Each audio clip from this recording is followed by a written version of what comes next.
Thank you, ladies and gentlemen. My name's Andrew Forrest. I founded a company called Forrest Metals Group, and I'm just going to take you through this presentation, quick sticks. It is a clickbait presentation, but it is one of the most researched pieces of work I've ever seen in science. Just to take you through some of the references, so if the scientists in the room want to check it out, they can. But let's just go straight to what I want to talk to you about. There's a global threat, which is actually pretty well known here in India, and a global solution, which isn't. I'm going to race through this, so pick it up in questions. That global threat is lethal humidity. Heat won't kill you. Humidity will kill you. You collapse. All your DNA, which has made you evolve into the most successful species on Earth, collapses with humidity. You cannot survive it at the national level, say across India. It's called lethal humidity. This is the dangerous tipping point, 1.5 degrees. In 2023, I certainly predicted at the beginning of this year we would cross it. We have crossed it. You've had 3 months already. Last month, 1.75. So you're looking now at living in, congratulations, the hottest year in 100,000 years. Global warming is here. It is accelerating.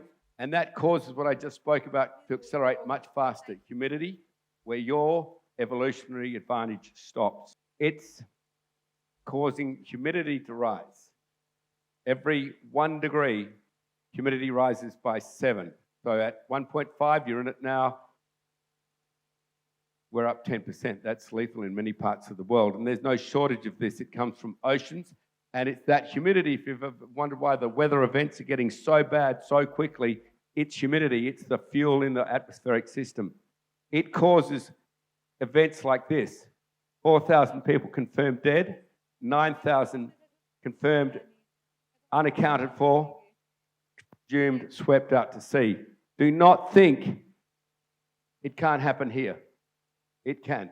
There's no atmospheric reason why atmospherically charged with humidity conditions couldn't swamp every city in Australia or India.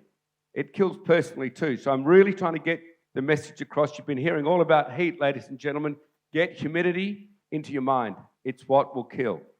You can actually survive that water bottle at boiling temperature, 100 degrees plus, and walk in the room. Scientists have done it. Walk in the room at over 100 degrees, last for 30 minutes. Boiling temperature of that water, and you'll walk out. You won't be happy, but you'll walk out. With a puff of steam, you'll die straight away. This is unfortunately what happens. This is probably a balmy day in Australia and in many parts of India, but your sweat cannot cool you with humidity. Your body temperature can't fall. It rises to 41 degrees. At this point, if you have a weak heart, obesity, infants, elderly, I've just described 40% of the world's population die at that point. Your DNA is not wired for humidity. Your heart rate accelerates if you have a good heart. Pounding vomit, but if you have a weak heart, you die. This is science. It's happening now, team. I'm not giving you predictive science.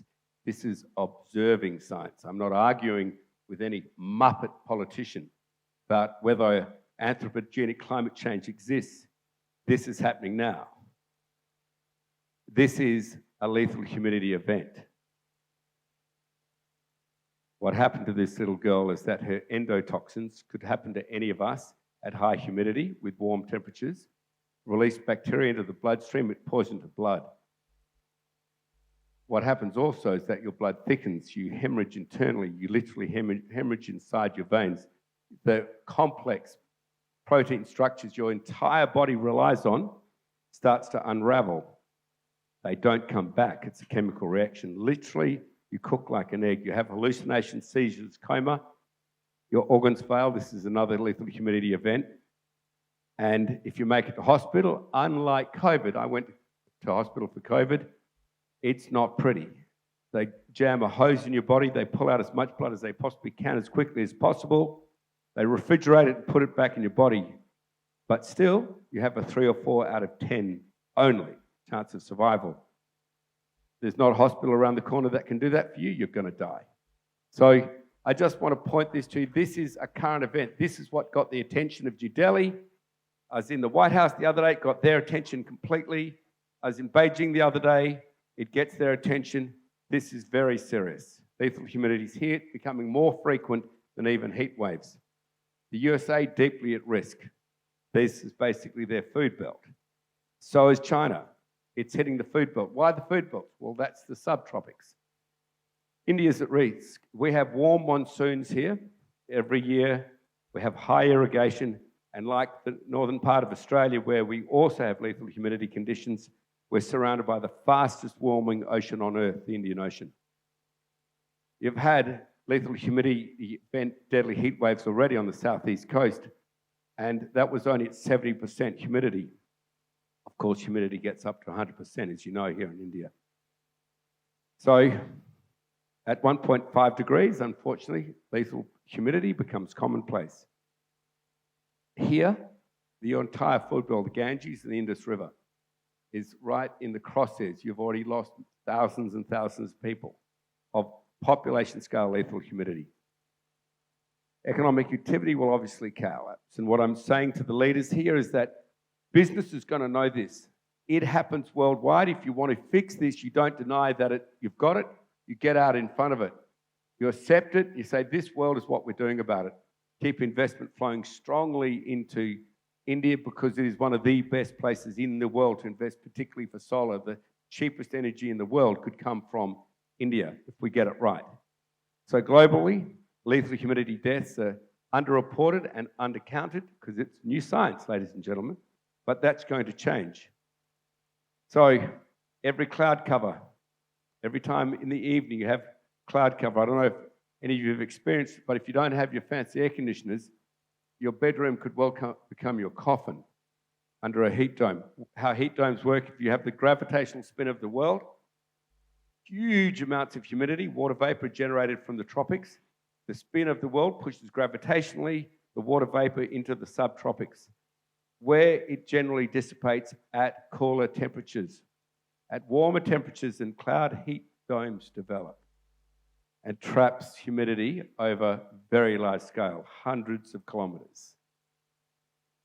This is what it looks like now at 1.5 degrees. There is no behaviour I have seen, which is why I need to arrest industrial behaviour, that I've seen which is going to stop our little planet going to 2 degrees. No government policies, remotely sufficient. We've fallen for this old lie. It's the public's fault. It's not us. It's not the big industrialist's fault. It's your fault. If we keep swallowing that lie, we'll be at 2 degrees before we know it. And then you know air conditioning will not be your solution. 3 billion people at risk of lethal humidity do not have access to air conditioning. Less than 10% of Indians have access to air conditioning. A frightening number. And as blackouts occur, at least in India, they've got the discipline to enforce blackouts. In California, politically, they didn't want to do that. So guess what they did? They kept the power on. The blackouts occurred because the transformers blew up. What happened then? They caught fire. Those massive Californian bushfires you've read about, thanks to those transformers. At least here you have power blackouts. But if you have a power blackout when you need that air conditioning most, your fancy hotel could turn into your coffin. So I'm just saying, this is really serious. When people say, oh, international geopolitics is going to stop us cooperating, I've had the discussions with Washington, D.C., with Beijing and New Delhi to ask, what would be the biggest number of deaths, hot wars or lethal humidity? Let's run the numbers. Always lethal humidity is a much bigger number. So the solutions, firstly, positive power.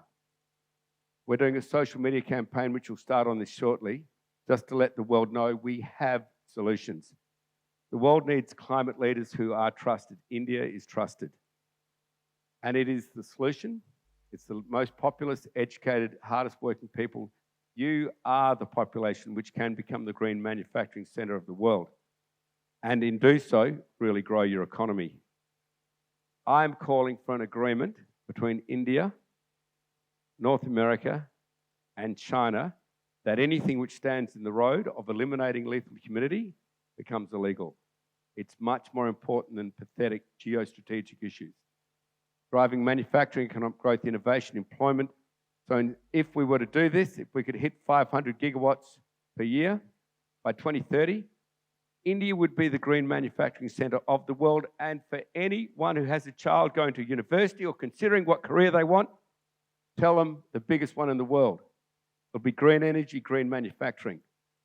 Steer them away from fossil fuel. This is a historic opportunity for India.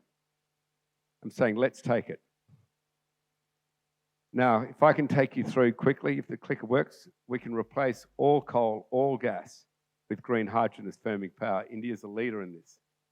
4 key legislations: real zero, net zero. Let's talk about it later, but net is a complete con. Take down all barriers to green industry, including fossil fuel subsidies. You can't do it straight away, but over 10 years, you can certainly do it. Match policy settings to risk, have carbon pricing incentives. There's going to be a lot of fossil fuel people in the room. They're going to see, how does get stuff sound, Andrew? Well, actually, it sounds pretty good, because if we don't put carbon pricing on your fuel, you're going to kill everyone. And lethal humidity is killing people as I speak. So also government, let's really crank up our economies. Let's get stimulants going. When announced the intention at APEC, what is Fortescue doing? Let's just judge us. We're just a microcosm of India, all the same problems, all the same solutions, but we're fully decarbonising in the next 4 years. Oh, how? Actually, technology which you have available to you. Our fixed plant, our trucks, our trains, everything. Ships. First ship without pollution to sail long distances being commissioned right now in Singapore. Intends to sail into Dubai for COP28 with Prime Minister Modi's requested to be on the bow of that very historical voyage. I just want to show you what this looks like.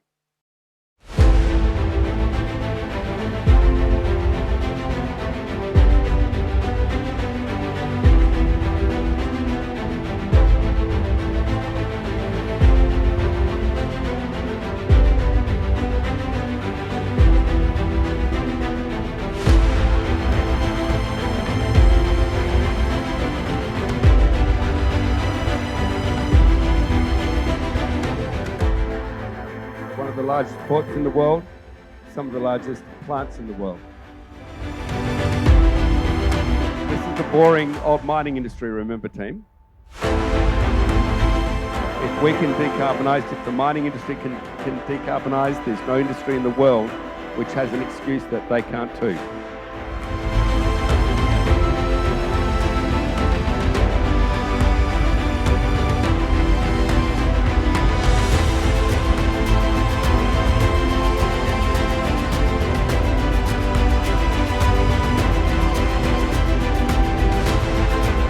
Green iron, the first step to green steel.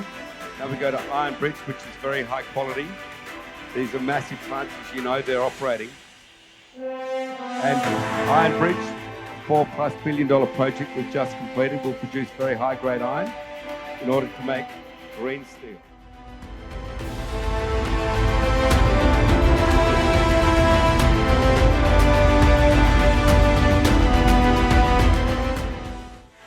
We're building, as I speak, 1 gigawatt of solar farms, that's 1,000 megawatts, almost a gigawatt of wind farms, 750 kilometre long grid, and these huge trucks with wheels the size of this room are operating now.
This is just solar, wind, electrolyzers, hydrogen, fuel cells, batteries. The resource we don't have, ladies and gentlemen, isn't technology. JP Morgan told me they have $2.5 trillion to allocate to this field. It's lack of projects. Why lack of projects? This is the resource we don't have. Character. We need character in our leaders in order to drive this world going completely green. Thank you. Thank you very much, Andrew. And just for the benefit of the audience, you have run a business operation that relied on 20th century thinking, 20th century requirements, 20th century realities, and you are transiting to what we need today. So the energy transitions that we are speaking about for the past day, in some sense, is happening at your facility. I have lots to unpack, but maybe just a few questions. First, I want you to expand on net zero being a con. Okay, thank you. So, look, in Australia, and I'm sure here, if you tell a lie to shareholders and you're going to benefit from that lie, like you might get a higher share price, you go to jail. So we stopped buying any carbon credits. We used to spend tens of millions of dollars on it a year because our scientists couldn't tell us that at least 50% weren't completely a con. In fact, most scientists said between 15 and 20% only are real. Net got shoved into the lexicon of the world when the fossil fuel sector refused to join in Brazil decades ago any responsibility for bringing down carbon dioxide. So to compromise, they put in the word net. But I can tell you, you should just go real zero. Net actually will do nothing. I've had the conversations with the chiefs of Occidental, ExxonMobil, and they've looked at me in the eye and said, Andrew, we're going net barrel of oil by 2050, which means no change, just these crummy little credits. All I can say, ladies and gentlemen, if that prediction were to occur, you won't have a planet. Andrew, you are also betting on this, I would call the Grand Alliance, India, US, China. Now look, we don't necessarily like each other. If you look at that triangle, there's a problem there. Now, and I agree with you, climate is a bigger challenge. But how do folks like you or folks in this room, how do we make these three countries have a functional relationship where we respond to this planetary challenge? You don't have to be an embrace, but you can certainly find a common framework for approaching it. How do you do that? I think because of the people in this room, for a start. If industry is supported by consumers and supported by the public, we can influence government policy. Every leader in every country I've ever spoken to has understood this science. In America, they get hold of NASA. In Australia, they get hold of the CSIRO. In India, you get hold of your very best universities. But every scientist agrees with what you've just seen. So now that we know we are in real danger, we're not predicting it, we need to make real and current policy changes. And so each leader said, get the word out. Make sure that our public, in this case India, make sure they know, so that when policies start, it's being based on fact that they're becoming familiar with. So I'm here in India speaking to your best universities. I've done that in China, I've done that in America, I've done that in Europe. And I'm spreading this word in a social media campaign we'll start soon, so that everyone knows that this is happening and therefore we must address it. In certain democracies, you would argue that you require some political signaling or some political outcomes that drive leaders to think in a certain way. In fact, one of your big, when we were talking inside, I could see that you were passionate about making leaders accountable or making political leaders think in the right way. So how do democracies give that stimulus, or rather give that signaling to their political leadership that this is where we want to go? I think it's self-interest. I mean, if you speak to any macro or microeconomist, the drive to create green energy has a massive multiplier effect. Just to take the Inflation Reduction Act in the United States, I personally was involved in making sure there wasn't a cap on that if it repaid itself every 3 to 5 years, all the investors in the room would jump at an investment which is going to repay itself and keep going every 3 to 5 years, then that's a very good act. And that's what's happened in the United States. And investment isn't a zero-sum game. It's not 1 + 1 = 2. If you've got a really good investment in India, you're going to keep going. If you've got a really good investment in America, you're going to really keep going. So economic stimulus to get your green energy going when the world now knows it needs it desperately is a brilliant investment, and that will drive the policy change.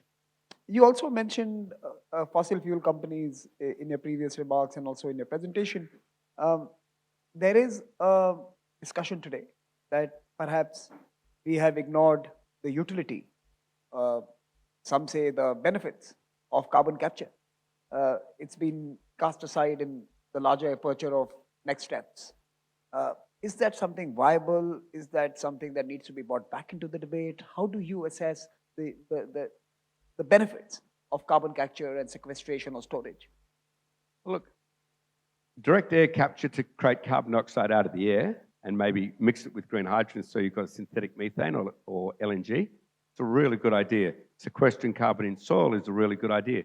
But if you want to take carbon dioxide from your oil or gas flows, put it down the hole so it can get more oil and gas out, and you think it's going to stay in the hole, well, don't be a statistician, because 9 out of 10 of these projects over the last 50 years have failed.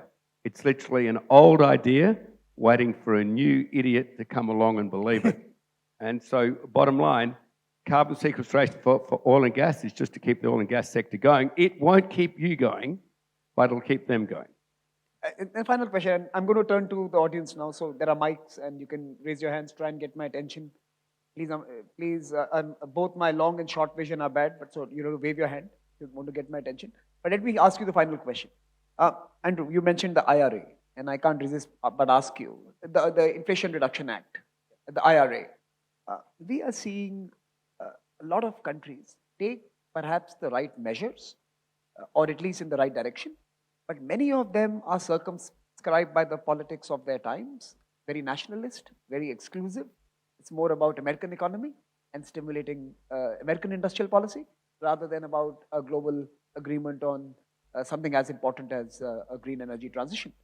So how do you create a global alliance, coalition, and certainly platform that can look beyond the borders? Because climate change is a transnational question that we all try, is a planetary question that we are responding to. How do you move beyond the IRA and create a strategic green hydrogen corridor, for example, a global green hydrogen policy? Yeah, so it's an excellent question. I think outside of just having predictive science, I spoke of before, where you've got scientists saying, this is what's going to happen to the environment, it's mathematically impossible to avoid, etc. And then you've got my own former Prime Minister, Tony Abbott, saying anthropogenic climate change is a con. You know, you just can't get involved in those rubbish arguments. What you have to say now is, this is happening today. Mm-hmm. We don't have to predict anything. You don't have to believe any scientists. You just have to watch the news and be aware. Deaths are happening today, and there is not a snowflake's chance in hell that heat domes aren't going to settle over North America, Northern Australia, India, China, and kill potentially millions of people. But it's killing people right now. So let's cut it off before it gets worse. I can see some hands here already, so let me turn to Janet first. Can we get the mic here? Yeah. Quick introduction and then the question. All right. Hi, Andrew. My name's Janet, and I run a clean tech startup that aims to get carbon footprints and carbon data into every transaction in the world. So my question to you is on the recent rise in carbon disclosures that is targeting, firstly, the finance sector to disclose the carbon footprint and the carbon risks of their financed emissions. And then other measures like the European carbon border adjustment mechanisms. Back home in Australia, we're going to make Scope 3 disclosures mandatory. India, I think, in a couple of years too. What's your opinion? Are those carbon disclosures going far enough, and are they providing enough information to make investment decisions towards net zero, or can we do more? Yeah, look, they're a fantastic start, but it's literally like, on one side of the ledger, you've got profits, which you measure very well, and you tell your shareholders how wonderful you are.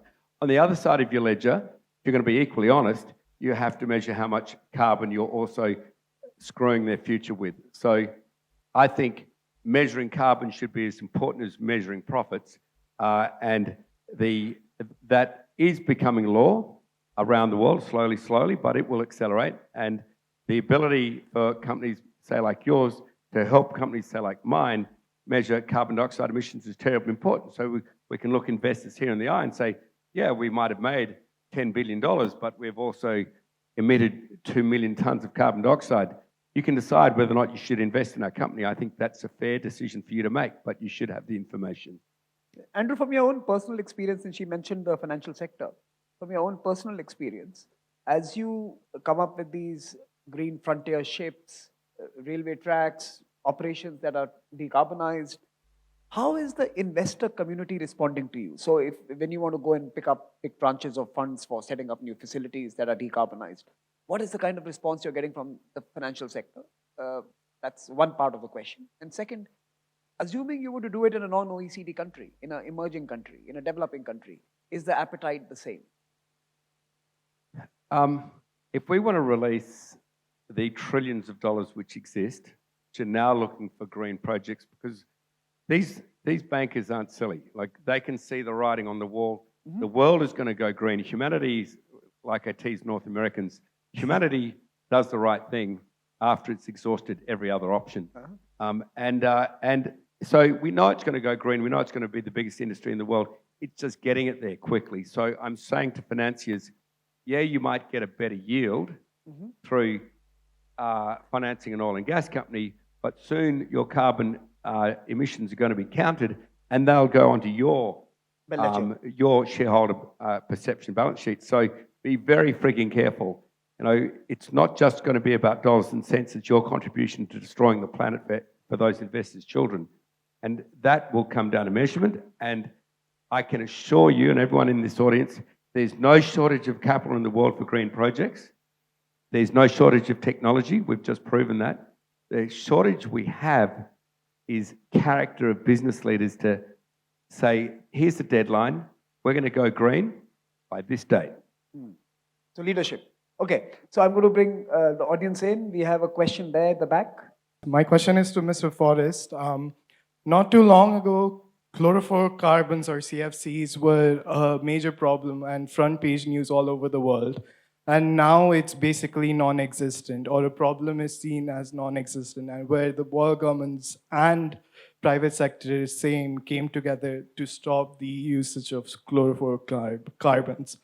So in your goal of real zero, what are the lessons to be learned from that phenomena?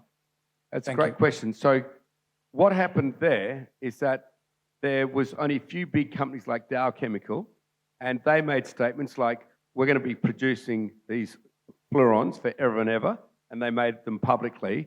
And then people worked out that actually that's going to put a whacking great hole in the ozone layer, and millions of people are going to die.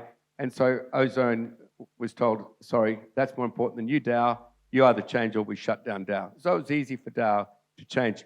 We have a bigger problem here because we've got a fossil fuel sector, which is the most profitable industry in the world right now. So it's much harder to shut down. It's just the same mechanism those you mentioned. We just need a louder voice. And everyone in this room deserves to drive their car, to pick up their kids, knowing the steel and the energy which powered that and made that car isn't going to destroy the very children's future they're picking up. So you've got to get us to change. I've got to change to green iron. Energy can't be sold to you as energy when it's in fact a poison. You'd be saying to your energy companies, give me energy, not poison. Give me green energy, otherwise you're selling me poison. You've got to hold industry leaders to account, then it will change. I saw a hand here on this table. Can I bring the mic here? But while the mic comes to him, Andrew, just a question for you. Since you belong in the materials industry, the minerals industry. I'm one of the bad guys. No, look, I'm not passing judgment here. But let me ask you this question.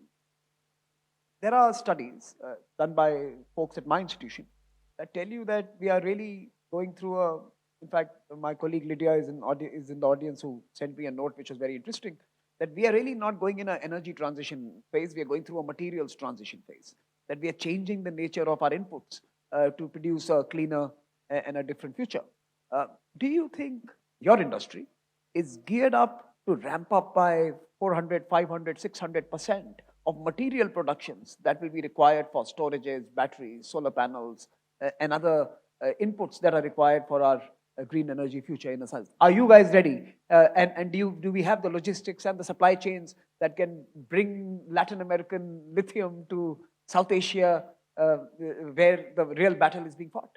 So just from a business perspective. Yeah, look, there's this fantastic lie gets propagated out through oil and gas companies which fund universities or fund researchers, and they put out this crap that, oh, we haven't got enough critical minerals, we haven't got enough steel, we haven't got enough this or that to change, so therefore don't change. That's complete rubbish. You know, I can show you rare earth deposits which run for 100 kilometers. They're just not being mined yet. Copper deposits which are absolutely massive, just not being mined yet. I mean, iron ore, we have 100 years supply at least. So yes, the mining industry will and can man up. I don't see that as an issue. It's a bottleneck. It's not a bottleneck. No, I mean, we'll adjust, we'll transition. You'll do what Fortescue's doing. It's critical though that when we do copper expansions, lithium expansions, rare earth expansions, iron expansions, we do it green. Okay. Sorry, turn to you. Yes. Thank you for providing me the opportunity. Myself, Amardeep Darade. I'm the CEO and founder of Panchatattva Fusion. So we basically deal in green hydrogen production, ethanol production, and SAF, sustainable aviation fuel. So my question is, we are talking about decarbonization and all, right? So, and we are moving towards greener fuels, right?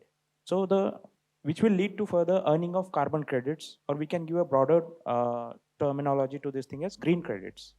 So the question is to both of you, sir. I would like to know the Indian. No, I'm not answering question. Only Andrew. Yeah. Okay. So I would like to learn about the carbon credit trading mechanism. How far it is developed in the Australia and all across the globe. Yeah, So I'm saying, sir, that whenever I hear the word greener, it really sends a cold tingle up my spine, because you can make yourself greener just by stopping driving to work, you know, and you've ticked that box. So you either go green or you don't. And I'm saying, if you go green, you stop using fossil fuels, you stop worrying about carbon credits. People like me and scientists all over the world are going to start putting a knife into the side of the carbon credit market, because it's a con, right? We need every bit of green we can get on this planet, agriculture, green belts, everything, just to stop the world from cooking now. If you speak to the great atmospheric scientists of the world, they're here in India, North America, they'll tell you if we switched off carbon dioxide emissions today, the world will continue to heat for a period. To stop that happening, we need every green belt we can, and we cannot let industrialists or fossil fuel producers use that credit so they can keep on polluting. So I'm saying to you, sir, don't worry about the carbon market, get out of it. Okay.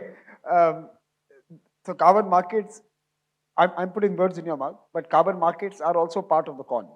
They're part of the problem. Okay. Okay. So now my final two questions for you before we conclude. And if any one of you wants to come in, do let me know. Otherwise, I'm taking the next couple of questions. You want to come in? And look, I just do want to say, you know, I'm a hard-headed business person.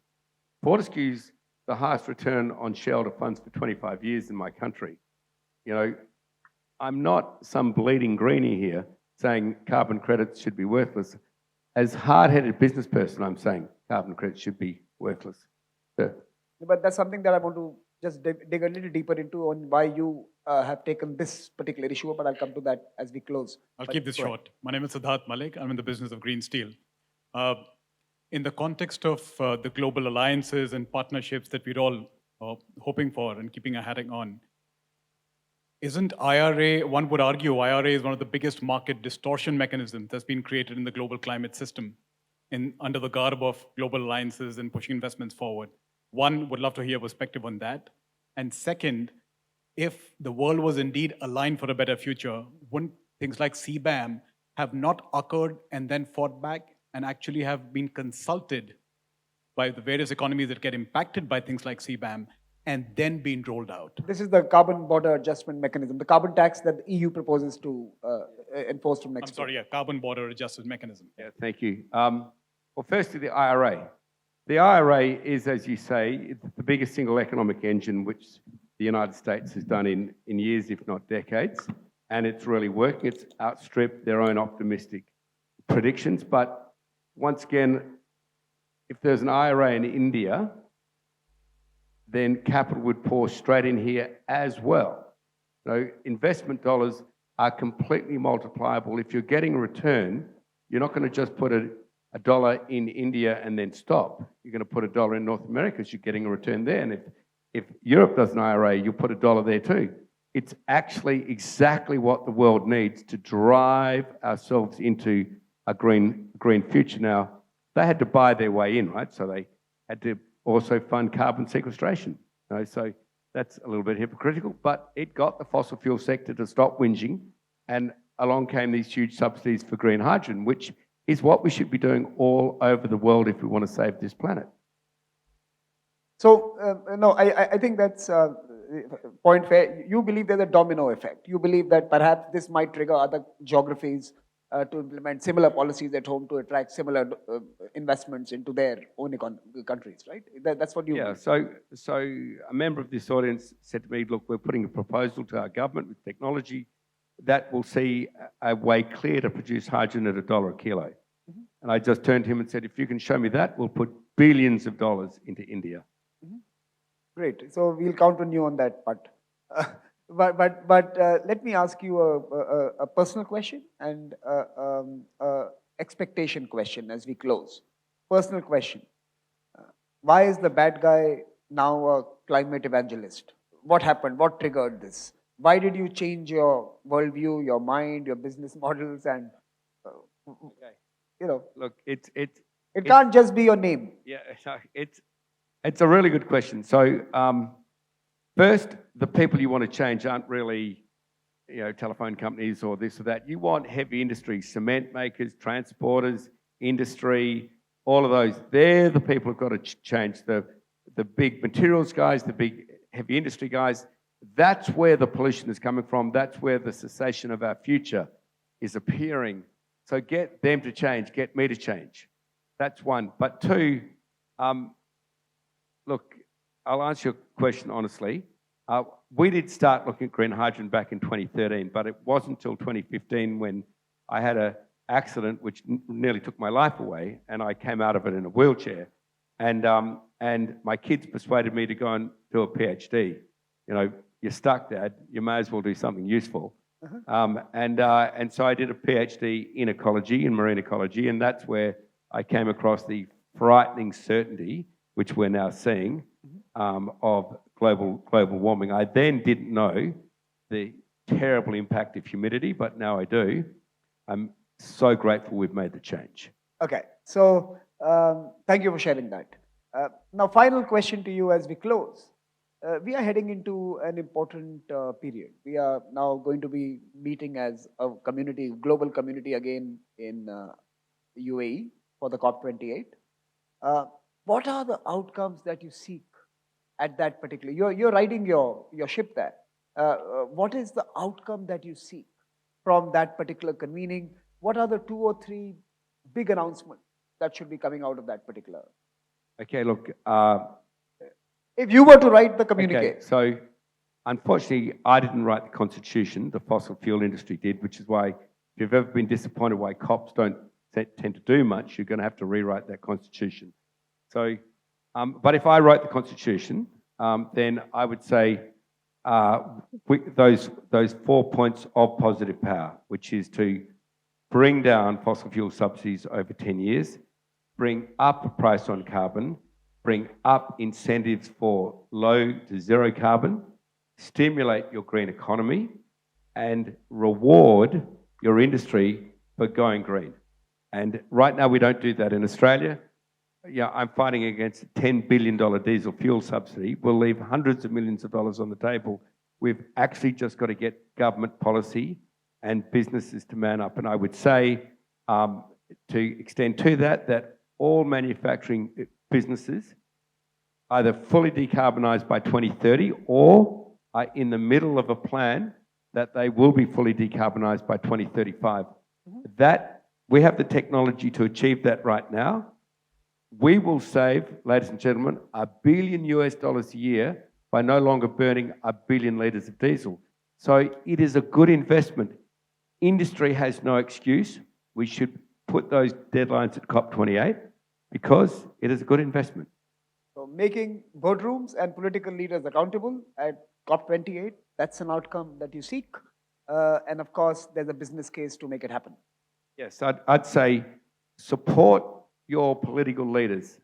Don't criticize them. Don't try and, unless they say anthropogenic global warming doesn't exist, then by all means do what you like. But generally, political leaders need your support to go green. And the best way to do that is by you holding your investments, holding your industries, holding your employers and employees to account for going green. Great. I think that's a great note to end this conversation. Please join me in applauding Andrew Forrest for his time and for joining us this afternoon. Thank you so much, Andrew. Thank you.